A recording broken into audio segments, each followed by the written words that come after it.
SpaceX striking a deal with Cursor for $60 billion. So on Tuesday, they announced the option to acquire Cursor. This is an option. This is not going to happen pre-IPO. I think it would have just muddied the water from what I can gather.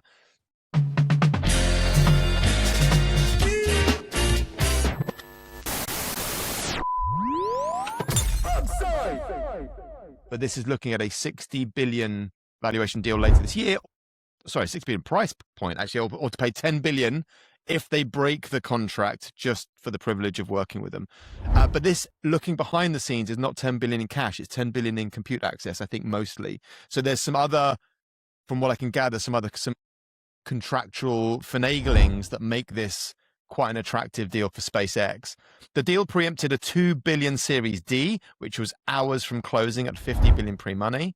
So what SpaceX gets is the distribution. They want access into all of these engineering teams, which I slightly challenge, and I don't know if you have any thoughts on that. But what Cursor gets is obviously access to SpaceX's Colossus computer, 1 million H100 equivalents, GPUs. So this is access and distribution both ways.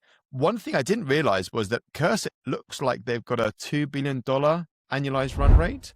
I know this is all private money. There might be semi-smoke and mirrors, but there's a lot of people spending a lot of money still with Cursor. 67% of the Fortune 500 as customers and over 1 million developers using it on a daily basis. So if it happens, SpaceX is a rocket company, it's a satellite ISP, an AI training lab, and potentially a coding agent. And I think we probably will see the IPO coming June, July, which also made me think, when will Tesla be rolled in? I don't know if you've got any thoughts on that one, and when will Elon just call the whole stack X, which is his happy place? But anyway, ignore the hyperbole. Mads, what are your thoughts on this, and where would you take this one? Well, it's a grok play. It's a commercial play. I mean, OpenAI has Codex for distribution. Anthropic has Claude Code for distribution.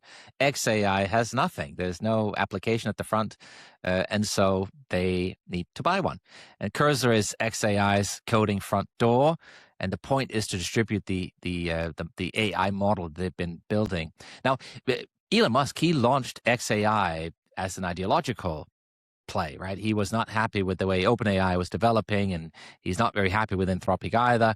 And so the truth is that it has become a lot more expensive to build that model than I think he thought. And the other guys are probably running faster and maybe better than he thought. And so he's figured out, if I don't have something, great coding platform to distribute my AI, I'm just not going to be able to catch up.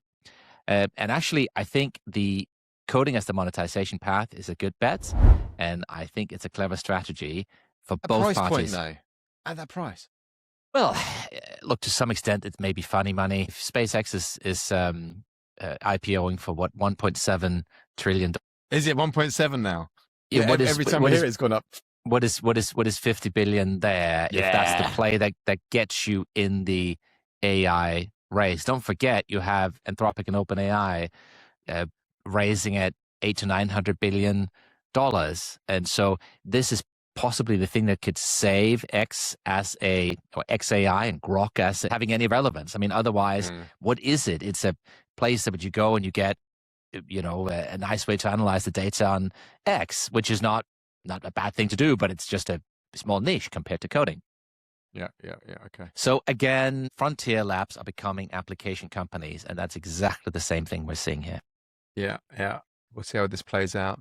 I'd love to read the contract. So how does this tie back to Europe? Lovable is already building a European champion in design and front-end coding, and it needs to keep accelerating. Now, Anthropic is nipping at the heels. They've released their new front-end design tool, and it looks really, really good. Now, front-end web apps is maybe not the most interesting frontier, but it's certainly an interesting part of it. I think the most interesting is enterprise coding and redesigning how enterprise computing is done. And we know that another big aspect of this is physical AI.